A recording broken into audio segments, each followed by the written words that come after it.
ఈసేనాశ్రయము ఈసేనాధారము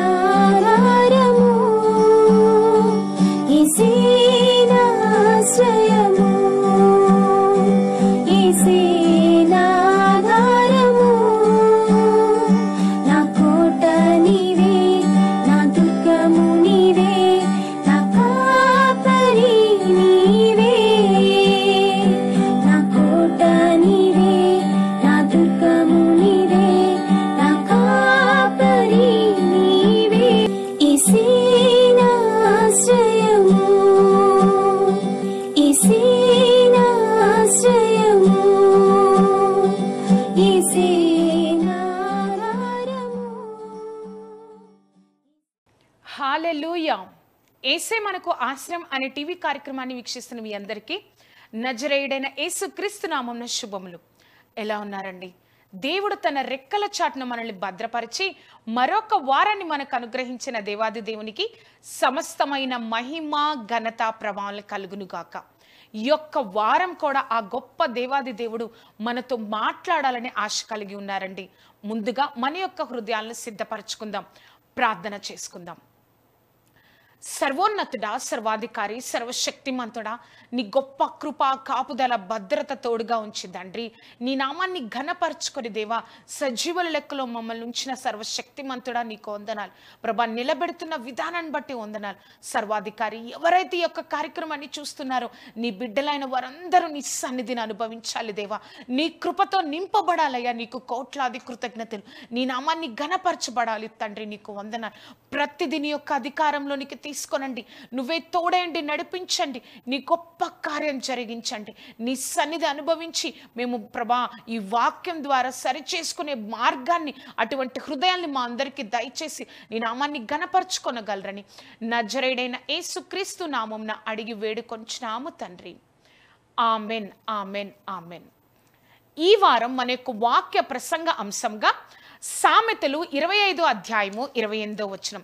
సామెతలు 25వ అధ్యాయము 28వ వచనం. ప్రాకారము లేక పాడైన పురము ఎంతో తన మనస్సును అణుచుకొనలేని వాడు అంతే. మరొకసారి వాక్యాన్ని చదువుదామండి. ప్రాకారము లేక పాడైన పురము ఎంతో తన మనస్సును అణుచుకొనలేని వాడు కూడా అంతే. ఈ వారం మన యొక్క వాక్య ప్రసంగ అంశము క్రైస్తవునిగా పాపాన్ని అసహించుకునే స్థితిలో నీవు ఉన్నావా? అవును కదా. మనము ఈ లోకంలో ఎన్నో చెడ్డ విషయాలను ఎన్నో విషయాల ద్వారా, మన చూపుల ద్వారా, మన తలంపుల ద్వారా, మన మాటల ద్వారా ఆ పాపాన్ని మన హృదయంలో ఉంచుకుంటాం. ఆ పాపాన్ని మన హృదయంలోనే ఉంచుకొని మనం ఏం చేస్తామో తెలుసా? సంవత్సరాలు దేవుని సన్నిధిలోనే ఉంటాము, కానీ సంవత్సరాలు దేవునితోనే ఉంటాము, కానీ ఆ పాపాన్ని మాత్రం మనం దూరం చేసుకోం. ఏమంటామంటే ఇంకా దేవుణ్ణి అంటాం. దేవుడు నన్ను ఆశీర్వదించట్లేదు, దేవుడు నన్ను నిలబెట్టట్లేదు, ఇంతగా నేను ప్రయాసపడుతున్నాను, ఇంతగా నేను ప్రార్థన చేస్తున్నాను, దేవుడు కార్యం నా జీవితంలో జరగట్లేదు అని దేవుడినే ప్రశ్నించే స్థితిలో ఉంటాం. కానీ నువ్వు నీ హృదయంలో పాపాన్ని ఉంచుకొని ఎన్ని సంవత్సరాలు, ఎన్ని రోజులు దేవుని సన్నిధిలో ఉన్న, దేవుడి పరిచర్య చేసిన ఒక సంతృప్తికరమైన, ఒక ఆశించని ఆ యొక్క ఆశీర్వాదాన్ని నీ జీవితంలో పొందుకోలేవు. కానీ ఈరోజు దేవుడు ప్రశ్నిస్తా ఉన్నారు, ఆ పాపాన్ని అసహించుకునే స్థితిలో నువ్వు ఎందుకు లేవు? ఆ పాపాన్ని ఎందుకు నువ్వు అసహించుకోలేకపోతున్నావు? ఆ స్థితిలో ఒక క్రైస్తవుడు ఉండాలి. మనం ఎలా అయితే ఈ లోకంలో మనం వెళ్తా ఉన్నప్పుడు, ఒక రోడ్డు మీద వెళ్తా ఉన్నప్పుడు కానీ, లేకపోతే ఒక వాహనం ఎదురొచ్చినప్పుడు కానీ వెంటనే తప్పుకుంటాం కదా, వెంటనే పక్కకు వెళ్ళిపోతాం కదా, వెంటనే దారిస్తాం కదా. కానీ నువ్వు నేను ఒక క్రైస్తవుడిగా పాపాన్ని అసహించుకోలేని స్థితిలో మనం ఎందుకు ఉన్నాం? ఈరోజు దేవుడు మనతోనే ప్రశ్నిస్తా ఉన్నారు. పాపాన్ని అసహించుకునే స్థితిలో నువ్వు ఉన్నావా? నిజంగా పాపాన్ని అసహించుకునే వ్యక్తుల జీవితాలు ఏ విధంగా ఉంటాయి? అంతేకాకుండా పాపాన్ని అసహించుకోనకుండా ఆ విధంగా జీవిస్తే దేవుని చిత్తంలో ఉన్న ఎంత గొప్పవారైన వారి జీవితాలు ఎలా ఉంటాయో మనం 3 విషయాలలో ఈరోజు నేర్చుకుందామండి. మన యొక్క వాక్య ప్రసంగ అంశము క్రైస్తవునిగా పాపాన్ని అసహించుకునే స్థితిలో నీవు ఉన్నావా అని దేవుడు ప్రశ్నిస్తా ఉన్నారు. మొట్టమొదటిగా మనం చూస్తే, నిత్యము దేవుడు నీ హృదయాన్ని పరిశీలిస్తున్నారని నువ్వు మర్చిపోకూడదు. అవునండి, మన హృదయ పరిశోధకుడు ఎవరు? మనము చిన్నప్పటి నుంచి మనల్ని ఇప్పుడు ఒక 40 సంవత్సరాలు, 50 సంవత్సరాలు, 60 సంవత్సరాలు మన అందరికి వచ్చేసి ఉంటాయి. కానీ చిన్నప్పటి నుంచి నిన్ను నన్ను చూసిన తల్లిదండ్రులు నువ్వు ఈ నిమిషంలో ఏమి ఆలోచిస్తున్నావో చెప్పలేకపోవచ్చు. కానీ అన గొప్ప దేవుడు నిన్ను నన్ను చూసినప్పుడు నీ హృదయంలో నువ్వు ఏమి ఆలోచిస్తున్నావో దేవుడు చెప్పగలడు. అటువంటి హృదయ పరిశోధకుడు నిత్యము మన హృదయాన్ని, ఆ పాపం ఉందా, దేవుడికి విధేయత ఉందా, దేవుడికి అవిధేయత ఉందా, ఎటువంటి హృదయంతో నా సన్నిధికి వస్తున్నావు, ఎటువంటి విధంగా నా సన్నిధిలో ఆరాధిస్తున్నావు, నిత్యము మన హృదయాన్ని పరిశీలిస్తున్నారని మనము మర్చిపోకూడదు. అవును, మనము చూడడానికి ఎంతో భయభక్తులుగా ఈ లోకంలో ఉండవచ్చు, కానీ నువ్వు నేను ఆ పాపం వల్ల ఆ యొక్క దేవుణ్ణి ఆరాధిస్తూ ఉండొచ్చు, లోకస్తులకి ఎంతో భయభక్తులుగా మనం జీవిస్తూ ఉండవచ్చు, కానీ దేవుడికి మన హృదయం తెలుసు అని నువ్వు నేను గమనించాలి. ఆ మొదటి పాయింట్లో చూసినట్లయితే దేవుడు నిన్ను గొప్పగా హెచ్చిస్తే అది పాపం చేయడానికి అవకాశంగా తీసుకోకూడదు. అవునండి, మనం ఈ లోకంలో దేవుడు గొప్ప ఆశీర్వాదంలోనికి మనల్ని తీసుకెళ్తారు. ఒక గొప్ప స్థితిలోనికి నువ్వు ఉన్నావు, ఒక క్రైస్తవుడిగా ఉన్నావు, ఒక గొప్ప ఆ కృపలో నీకు కృప ఉంది, గొప్ప స్థానంలోనికి, ఒక హెచ్చింపులోనికి నువ్వు వెళ్ళావనుకోండి, ఆ గొప్ప హెచ్చింపుని ఒక లైసెన్స్గా, పాపం చేయడానికి ఒక లైసెన్స్గా నువ్వు నేను తీసుకోకూడదు అని ఆ గొప్ప దేవాది దేవుడు నీతో నాతో మాట్లాడుతున్నారు. అవును, ఆ యొక్క ఒక వ్యక్తి జీవితం ద్వారా మనము ఈ యొక్క పాయింట్ని జ్ఞానిద్దామండి. ఆదికాండము 39వ అధ్యాయము 5, 6, 7, 8 వచనాలు. అతడు తన ఇంటి మీదను తనకు కలిగినదంతటి మీదను తన విచారణకర్తగా నియమించిన కాలము మొదలుకొని యెహోవా యోసేపు నిమిత్తం ఆ ఐగుప్తుని ఇంటిని ఆశీర్వదించెను. యెహోవా ఆశీర్వాదం ఇంటిలోనేమి పొలంలోనేమి అతనికి కలిగిన సమస్తము మీద ఉండెను. అతడు తనకు కలిగిన దంతయు యోసేపు చేతికి అప్పగించి తాను ఆహారము తినుడు తప్ప తనకేమి ఉందో లేదో విచారించువాడు కాడు. ఎవరండి ఇతను? యోసేపు దగ్గర పనిచేస్తున్న పోతీఫర్, ఆ యొక్క ఫరో దగ్గర పనిచేస్తున్న ఉద్యోగస్తుడైన పోతీఫర్ యోసేపుకి ప్రతిదీ అప్పగించేసి తను ఆహారం మాత్రమే తినడం ఉండడం, అంతేకాని తనకి ఏముంది ఏమీ లేదు అవన్నీ చూసే ఆ వ్యక్తి మాత్రం కాదు. ఆ యొక్క యోసేపు అటువంటి స్థానంలో, దేవుడు అంటే ఎవరో తెలియని దేశంలో అటువంటి స్థానంలోనికి దేవుడు యోసేపును తీసుకువెళ్ళారు. ఆ యోసేపును అటువంటి స్థానంలో దేవుడు తీసుకెళ్ళినప్పుడు తన యొక్క పోతీఫర్ భార్య యోసేపుతో పాపం చేయమని అడిగినప్పుడు దాన్ని, ఆ యొక్క హెచ్చింపుని యోసేపు ఒక లైసెన్స్గా, ఒక ఆ యొక్క అది పాపం చేయడానికి ఒక అవకాశంగా తీసుకోలేదండి. నన్ను ప్రతి దాని మీద ఒక అధికారిగా ఉంచారు అని ఒక అవకాశంగా తీసుకోలే. ఆమె యొక్క స్త్రీతో, అతని యొక్క భార్యతో, నిన్ను తప్ప ప్రతి దాని మీద నాకు అధికారం ఉందని యోసేపు చెప్పారు. యవ్వనస్తులకి దేవుడు మాట్లాడుతున్నారు. దేవుడు ఆ యొక్క యోసేపు ఈ పాపం చెయ్యను అనంది వివాహం కాకముందు, వివాహం అయిన తర్వాత కాదు, వివాహం కాకముందు ఎంతగానో పరిశుద్ధమైన జీవితాన్ని జీవించడం కోసం యోసేపు ప్రయాసపడ్డాడు. ఈ రోజు దేవుడు మనతోనే మాట్లాడుతున్నారు. నిన్ను ఎంతగానో ఈ యొక్క సమాజంలో దేవుడు హెచ్చిస్తున్నారా, ఆ హెచ్చింపును నువ్వు నేను ఒక లైసెన్స్గా, ఒక అవకాశంగా తీసుకోకూడదు. 1లో B చూసినట్లయితే ఎవరు లేకపోయినా దేవుడు నిన్ను చూస్తున్నారని గ్రహించు. అవును, నాన్నవారు యోసేపుకు ఆ ఐగుప్తు దేశంలో నాన్నవారు ఎవరు లేరు. యోసేపు ఉన్నావా, తిన్నావా యోసేపు, అసలు నువ్వు ఎలా ఉన్నావు అని అడగడానికి ఎవ్వరు లేరు. ఒక బానిస జీవితం. కానీ నాన్నవారు ఎవ్వరూ లేకపోయినా ఆ యొక్క పోతీఫర్ యొక్క భార్యతో పాపము చేసిన అడిగేవారు ఎవ్వరూ లేకపోయినా యోసేపు ఒక మాట అంటారండి. 35వ అధ్యాయము 8, 9 వచనాలు. 9వ వచనం, నీవు అతని భార్యవైనందున నిన్ను తప్ప మరి దేనిని నాకు అప్పగింపక ఉండలేదు. కాబట్టి నేనిట్లు ఇంత ఘోరమైన దుష్కార్యము చేసి దేవునికి విరోధంగా పాపము కట్టుకుందునని తన యజమాని భార్యతో అనెను. నాన్నవారు ఎవ్వరూ లేకపోయినా దేవుడు నన్ను చూస్తున్నారు అన్న ఆ యొక్క దేవుని సన్నిధిని అనుభవించే ఆ యొక్క గొప్ప ఆత్మీయ స్థితి యోసేపులో ఉంది. నాన్నవారు ఎవ్వరూ లేరు ఈ దేశంలో, నేను పాపం చేసిన అడిగేవారు ఎవ్వరూ లేరు, కొన్ని సంవత్సరాలు అయిపోయింది నేను ఈ దేశానికి వచ్చి, ఎవ్వరూ లేరు, కానీ నా దేవుడు నన్ను చూస్తున్నాడు, నేను జాగ్రత్తగా ఉండాలి అని ఇంత గొప్ప ఘోరమైన దుష్కార్యము, దేవునికి విరోధంగా పాపము కట్టుకుందున ఇంత దుష్కార్యం చేసి అని ఆ పోతిఫర్ భార్యతో అంటున్నారు. నువ్వు నేను చెప్పగలమా? నువ్వు నేను ఆ యొక్క ఆఫీసులో, మనం చేస్తున్న పనిలో, మనం ఉంటున్న వీధిలో, మన ప్రాంతంలో నువ్వు నేను ఈ విధంగా మాట్లాడగలమా? దేవుడు ఎవరు చూసినా చూడకపోయినా, నా తల్లిదండ్రులు నాతో లేకపోయినా, నా బంధువులు నాతో లేకపోయినా, నా స్నేహితులు నాతో లేకపోయినా, నా దేవుడు నన్ను చూస్తున్నారన్న గ్రహింపు ప్రతి ఒక్క క్రైస్తవుడి జీవితంలో ఉండాలని దేవుడు ఈరోజు మనతో మాట్లాడుతున్నారు. 1 సి చూసినట్లయితే, దినదినము పాపము చేయడానికి అవకాశం వచ్చినా చోటివ్వకూడదు.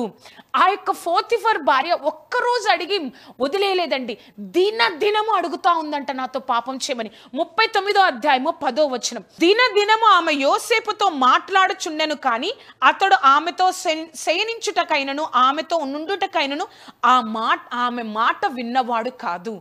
ఆమె తన యొక్క యజమానురాలే, ఆమె యోసేపు యొక్క యజమానురాలే, కానీ ఆమె చెప్పేది పాపము కాబట్టి ఆమెతో మాట్లాడడానికైనా ఆమెతో ఉండడానికైనా యోసేపుకు ఇష్టం లేకుండా ఉందంట, విన్నవాడు కాదంట. నువ్వు నేను కూడా ఈ విధంగా ఉంటున్నాము. ఆమె దినదినము అడుగుతున్నా కూడా యోసేపు లొంగకుండా, చోటివ్వకుండా ఉన్నాడు. చూసారా, పాపము అనేది మనల్ని దినదినము మనల్ని జ్ఞాపకం చేస్తానే ఉంటుంది.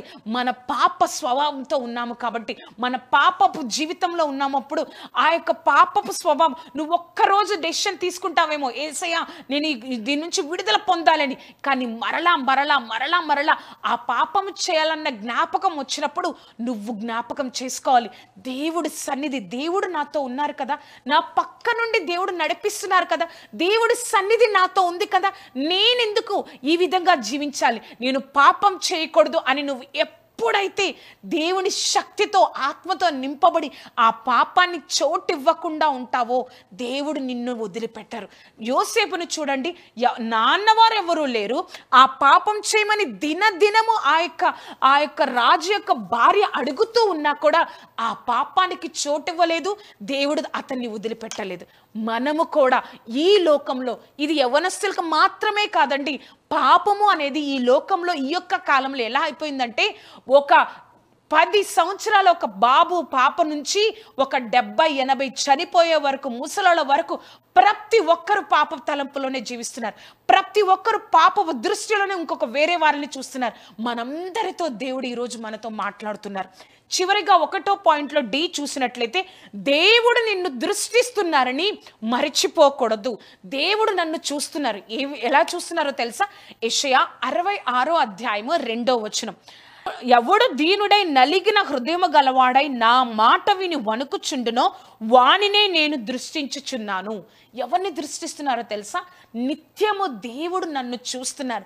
నేను ఎటు చూస్తున్నానో ఆయనకి తెలుసు, నేను ఏమి ఆలోచిస్తున్నానో నేను ఆయనకి తెలుసు, నేను ఎటువంటి తలంపులు కలిగి ఉన్నానని ఆయనకి తెలుసు అని ఎవరైతే దినదినము వణుకుతో, భయము కలిగి ఆ వారిని సరి చేసుకుంటూ పరిశుద్ధంగా జీవించడం కోసం ప్రయత్నిస్తూ ఉంటారో, పరిశుద్ధంగా జీవించడానికి ఆశ కలిగి దానికోసం ప్రయాస పడుతూ ఉంటారో, దేవుడు అటువంటి వారిని దృష్టిస్తున్నాను అని దేవుడు ఈరోజు మనతో మాట్లాడుతున్నారు.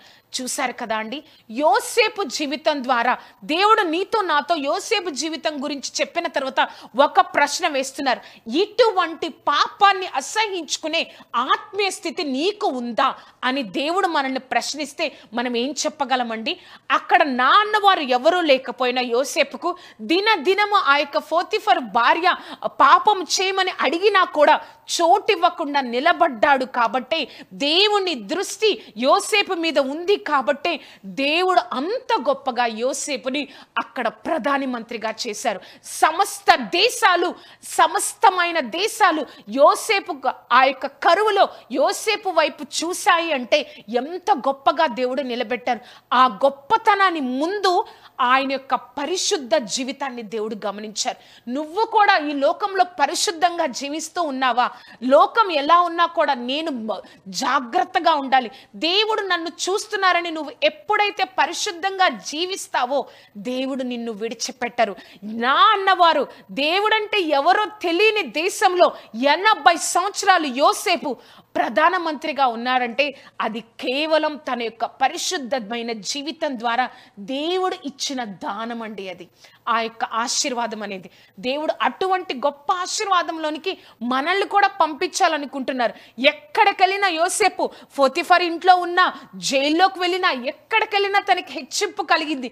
ఆ హెచ్చింపుని ఒక లైసెన్స్గా, ఒక అవకాశంగా తీసుకొని పాపం చేయలేదు. నాన్నవారు ఎవ్వరు లేకపోయినా, ఎవ్వరు ఉన్నా లేకపోయినా దేవుడు ఉన్నారని, నన్ను చూస్తున్నారని గ్రహింపు కలిగి పాపము చేయకుండా ఉన్నారు.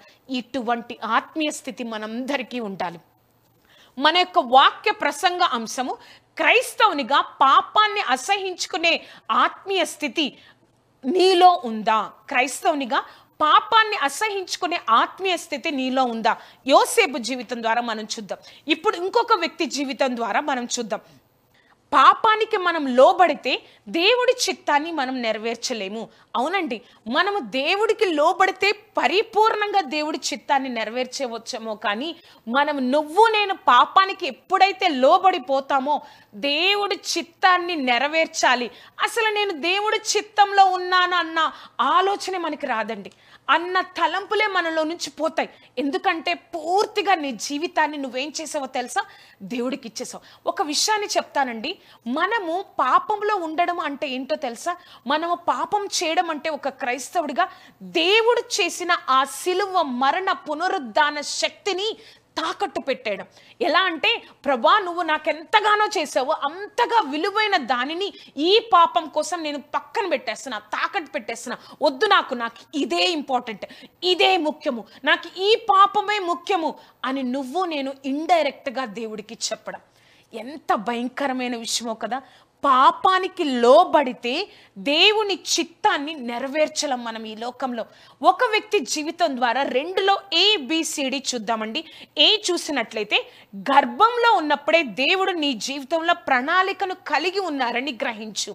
దేవుడు నన్ను చేస్తా ఉన్నప్పుడు ఆయన దృష్టిలో ఒక గొప్ప ప్రణాళికతో నన్ను ఈ విధంగా ఉండాలి, ఈ యొక్క రంగులో ఉండాలి, ఈ యొక్క కుటుంబంలో ఉండాలి, ఈ విధంగా ఉండాలని దేవుడు మనల్ని చేస్తున్నప్పుడు ఒక గొప్ప ప్రణాళిక ఉందండి. నిజం చెప్పాలంటే మన తల్లిదండ్రులు నన్ను ఒక హాస్పిటల్లో పుట్టినరోజు నన్ను చూడక ముందే పెండంగా ఉన్నప్పుడే ఆయన కనులు మనల్ని దృష్టించే, ఆయన కనులు మనల్ని చూసే ఒక గొప్ప ప్రణాళికతో దేవుడు మనల్ని ఈ లోకంలో ఉంచారు. ఆ ప్రణాళికను మర్చిపోతాము ఎప్పుడు తెలుసా?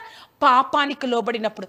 ఇప్పుడు ఒక వ్యక్తి జీవితం ద్వారా సంసోను గర్భంలో ఉన్నప్పుడే, పుట్టక ముందే ఆ యొక్క మనోహ యొక్క భార్యకు దేవుడు 2 సార్లు ఆ యొక్క దేవదూత ప్రత్యక్షమై నీకు కుమారుడు కలుగుతారు, నువ్వు ఆ యొక్క ఏది కూడా అపవిత్రమైనది ముట్టుకొనకూడదు, నాజీరు చేయబడతాడు, అతడు ఇశ్రాయేలు ప్రజలను ఫిలిస్తీన్ల చేతిలో నుండి రక్షిస్తాడు అని ఇంతగా ఎన్నో విషయాలు చెప్పారు.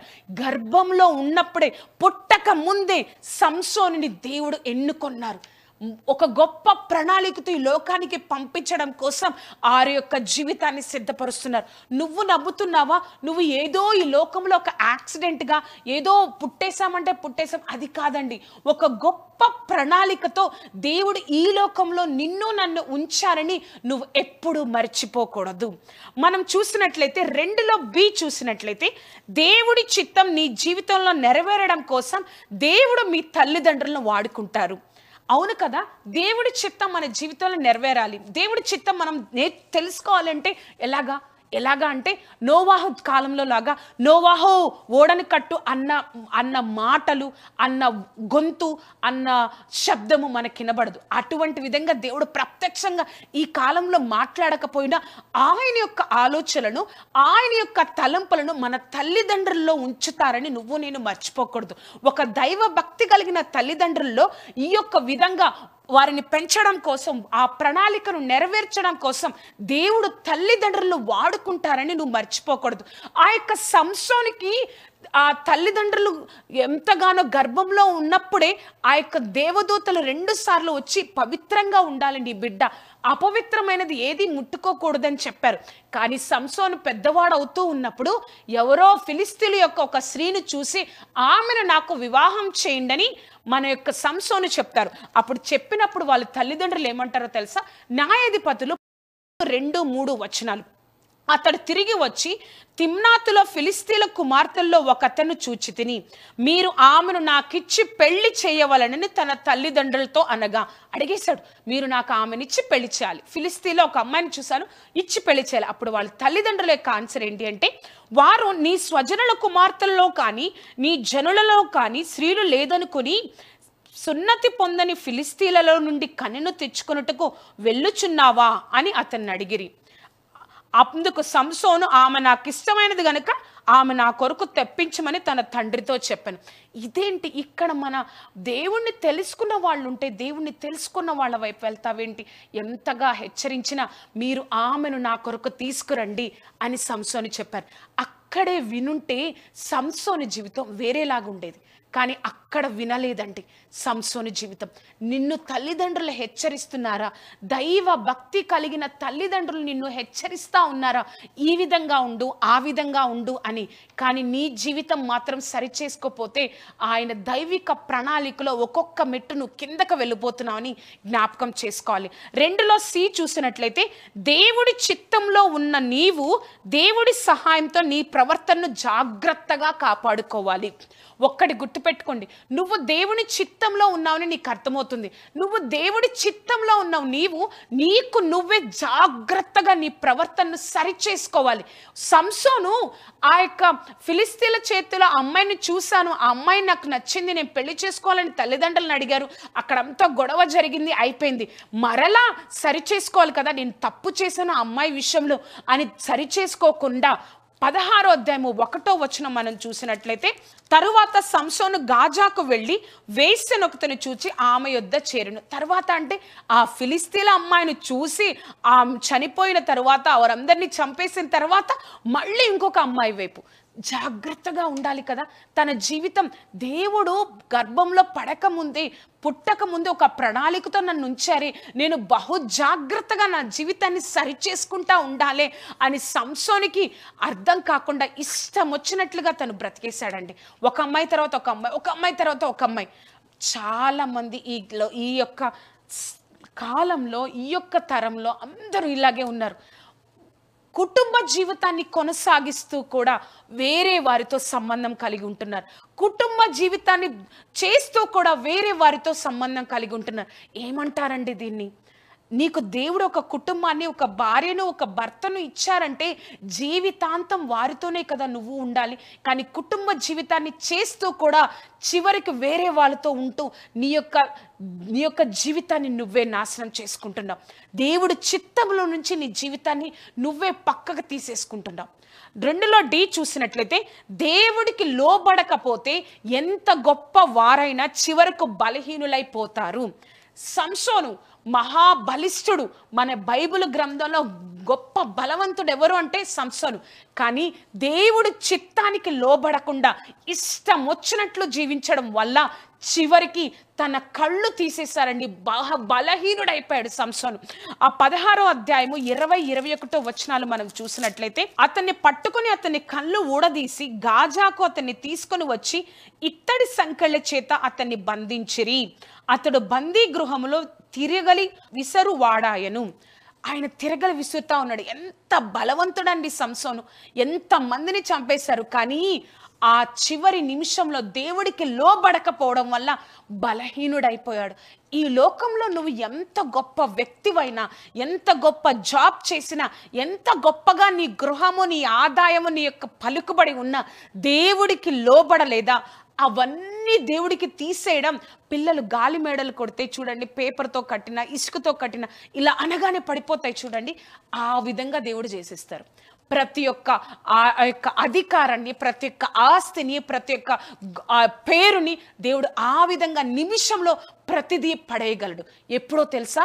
నువ్వు దేవుడికి లోబడకపోతే ఆ విధమైన స్థితి నీకు వస్తుంది. దేవుడికి లోబడతావా? ప్రతి ఒక్క విషయంలో దేవుడు కాపుదల అనుగ్రహిస్తారు. మన యొక్క వాక్య ప్రసంగ అంశం, క్రైస్తవుడిగా పాపాన్ని అసహించుకునే స్థితిలో నీలో ఉందా? చివరిగా మనం చూసినట్లయితే, పాపాన్ని అసహించుకునే స్థితి నువ్వు పొందుకోవాలని దేవుడు కోరుకుంటున్నారు. అవునండి, నువ్వు నేను పాపాన్ని అసహించుకునే స్థితిలోనికి మనము రావాలి అని ఆ గొప్ప దేవాది దేవుడు మనల్ని కోరుకుంటున్నారు కదా. మన జీవితంలో యోసేపు జీవితాన్ని మన ముందుంచారు, సంసోను జీవితాన్ని మన ముందుంచారు. ఏ జీవితం మాదిరికరంగా నువ్వు తీసుకుంటావు? సంసోను బలవంతుడే, ఒక గొప్ప ప్రణాళికతోనే పుట్టాడు, కానీ చివరికి బలహీనుడైపోయారు. యోసేపు జీవితాన్ని ఒక ఇన్స్పిరేషన్గా తీసుకోండి. ఎంతగా నా అన్నవారు లేకపోయినా దేవుడి యొక్క సన్నిధి నా మధ్య ఉంది, దేవుడు నన్ను చూస్తున్నారు, నన్ను గమనిస్తున్నారు, నన్ను దృష్టిస్తున్నారు అని దినము ఆ యొక్క పోతిఫరు యొక్క భార్య పాపము చేయమని అడిగినా కూడా దినము ఆమెతో ఉండకుండా, దేవుని సన్నిధి నేను ఇంత దుష్కార్యం చేసి దేవుని ఎదుట నేను ఎంత పాపం చేస్తానా అని చెప్పి దినము తనని తను సరి చేసుకుంటూ ఉన్నాను. దేవుడు మనల్ని కోరుకునేది కూడా ఇంతే. ఏదో తెలుసా? ఏమని కోరుకుంటున్నారో తెలుసా? మీరు ఆ యొక్క పాపాన్ని అసహించుకునే స్థితిలో నువ్వు నేను ఉండాలని ఆ గొప్ప దేవాది దేవుడు, ఆ పరమ తండ్రి మనల్ని కోరుకుంటున్నారు. అటువంటి స్థితిలో మనం ఉందామా? దానికోసం దేవుని సహాయంతో దేవుణ్ణి అడుగుదామా? ప్రభా, నేను పాపాన్ని అసహించుకునే స్థితిలో నేను ఉండాలయ్యా, నాకు కార్యం జరిగించు ప్రభా, తోడే ఉండి నడిపించు ప్రభా అని నువ్వు ఎప్పుడైతే అనుకుంటావో దేవుడు తప్పకుండా నీకు సహాయం చేసి, ఆ యొక్క యోసేపు ఏ విధంగా పాపాన్ని అసహించుకునే స్థితిలో ఉండి దేవుని దృష్టి అతని మీద పడిందో మనల్ని కూడా అంత గొప్పగా ఉంచుతారు. కానీ నువ్వు ఇష్టపడాలి, నువ్వు అడగాలి, ప్రభా నేను పాపాన్ని అసహించుకునే స్థితిలో నేను ఉండాలి ప్రభా, నాకు సహాయంను దయచేయండి అని నువ్వు ఎప్పుడైతే అడుగుతావో దేవుడు తప్పకుండా కార్యం జరిగిస్తాడు. ఒక వాక్యాన్ని మనం చూద్దామండి. యెషయా గ్రంథము 66వ అధ్యాయము 2వ వచనం, ఎవడు దీనుడై నలిగిన హృదయము గలవాడై నా మాట విని వణుకుచుండునో వానినే నేను దృష్టించుచున్నాను. అవును కదా ప్రభా, నువ్వు ఎప్పుడు నన్ను గమనిస్తున్నావయ్యా, ఎప్పుడు నన్ను చూస్తున్నావు ప్రభా. నేను దీనత్వం కలిగి ఏ పాపము లేకుండా నేను ఈ లోకంలో జీవించాలి ప్రభా అని నువ్వు ఎప్పుడైతే ఆశపడి ఆయనని అడుగుతా ఉంటావో, ప్రతి దినము ఒక్కొక్క మెట్టు పరిశుద్ధతలోనికి ఎదగడానికి దేవుడు సహాయం చేస్తారు. ఆయన శక్తి కన్నా నీకు పరిశుద్ధత ఒక చిన్నదిగా, అసహ్యమైనదిగా, వ్యర్థమైనదిగా కనిపిస్తుంది. కానీ నువ్వు ఎప్పుడైతే లోకం వైపు చూస్తావో ఆయన పరిశుద్ధత జీవితం చేయడం చాలా కష్టంగా అనిపిస్తుంది. కానీ ఎప్పుడైతే దేవుడి యొక్క గొప్పతనాన్ని వెతుకుతూ ఆయన సహాయాన్ని చూస్తూ ఉంటావో ఈ పరిశుద్ధతను అసహించుకునే స్థితిని దేవుడు నీకు నాకు అనుగ్రహిస్తారు. ప్రార్థన చేసుకుందామండి. సర్వోన్నతుడా, సర్వాధికారి, సర్వశక్తిమంతుడా, ఆశ్చర్యకరుడా, అద్భుతకరుడా, నీ గొప్ప కృపా కాపుదల దయచేసి తండ్రి నాతో మాతో మా అందరితో మాట్లాడిన దేవా, మేము క్రైస్తవులుగా ఉంటూ కూడా తండ్రి పాపాన్ని అసహ్యించుకునే స్థితిలో మేము లేమయ్యా ప్రభా. అటువంటి ఆత్మీయ స్థితిని మాకు అనుగ్రహించండి. పాపాన్ని అసహించుకునే ఆత్మీయ స్థితి మాకు రావాలి తండ్రి. కార్యం జరిగించండి. ఏది పాపము, ఏది దేవుడికి ఇష్టమైనదో అటువంటి గ్రహింపులోనికి మేము వచ్చి ఒక యోసేపు లాగా దేవుడు నన్ను చూస్తున్నారు, నన్ను దృష్టిస్తున్నారు, దినము ప్రభా నీలో అంటగట్టబడడానికి మాకు సహాయం దయచేయండి. నీ కృపలో మమ్మల్ని నింపండి. నీ నామాన్ని ఘనపరచుకోనండి. సర్వశక్తిమంతుడా, పరిశుద్ధాత్మదేవా, నీ కార్యం మా జీవితాల్లో జరిగించి దేవా. సర్వోన్నతుడా, పాపాన్ని అసహించుకొని మేము ఎందుకు క్రైస్తవులుగా ఈ లోకంలో ఉన్నామో, పాపము లేని వారు అన్న గొప్ప సాక్ష్యాన్ని మా కుటుంబంలో ప్రతి ఒక్కరూ పొందేటట్లుగా మేము జీవించడానికి మాకు సహాయం దయచేయండి దేవా. సర్వశక్తిమంతుడా, యోసేపు జీవితం ద్వారా, సంసోను జీవితం ద్వారా మాతో మాట్లాడిన దేవా ప్రభా. యేసయ్యా, యోసేపు లాగా మేము నీ కృపలో నిలబడడానికి సహాయం దయచేసి, నీ గొప్ప శక్తిని మేము పొందుకోవడానికి, ఆశీర్వాదాన్ని పొందుకోవడానికి మాకు సహాయం దయచేసి, కేవలం నీ నామాన్ని మా జీవితాల ద్వారా మహిమపరిచే బిడ్డలుగా మేము ఉండడానికి కార్యం జరిగించండి. నువ్వే తోడేయండి, నడిపించండి. నువ్వే సహాయం దయచేసి ప్రభా నీ నామాన్ని మహిమపరుచుకున్నందుకు వందనాలు. మా అందరితో మాట్లాడినందుకు వందనాలు. నజరేయుడైన యేసుక్రీస్తు నామమున అడిగి వేడుకొంచున్నాము తండ్రి. Amen, amen, amen. చూశారు కదా అండి, మనమందరం కూడా ఒక క్రైస్తవులుగా పాపాన్ని, క్రైస్తవులు అంటే ఒక ముద్ర పడిపోవాలండి. వాళ్ళు పాపాన్ని అసహించుకునే వ్యక్తులు అన్నది మనల్ని చూసినప్పుడు ప్రతి ఒక్కరు చెప్పే స్థితిలో మనం అందరం ఉండగలిగితే మన జీవితాలే ఒక సువార్తగా ఈ లోకానికి చూపించవచ్చు. ఈ యొక్క కార్యక్రమం మీకు ఆశీర్వాదకరంగా ఉన్నట్లయితే మీ యొక్క స్నేహితులకు, బంధువులకు ఈ యొక్క కార్యక్రమాన్ని పరిచయం చేయండి. అంతేకాకుండా ఈ కార్యక్రమం గురించి, నా గురించి ప్రార్థన చేయండి. పాపాన్ని అసహించుకునే ఒక గొప్ప ఆత్మీయ స్థితిలోనికి నువ్వు నేను వచ్చి అనేక మందికి ఒక మాదిరికరమైన జీవితాన్ని ఒక క్రైస్తవుడిగా ఈ లోకానికి చూపించేటట్లుగా దేవుడు కోరుకునే ఆయన చిత్తంలో ఉండే ఆశీర్వాదాన్ని పొందుకొని యుగయుగాలు, తరతరాలు ఈ లోకంలో ఆశీర్వాదం పొందుకోవాలి. అంతేకాకుండా దేవునిలో నిత్య జీవం పొందుకునే జీవితాలు మనం ఈ లోకంలో చేయుదుము గాక. దేవుడు మిమ్మును, మీ కుటుంబాన్ని ఆశీర్వదించును గాక. Amen, amen, amen. ఈశీనాశ్రయము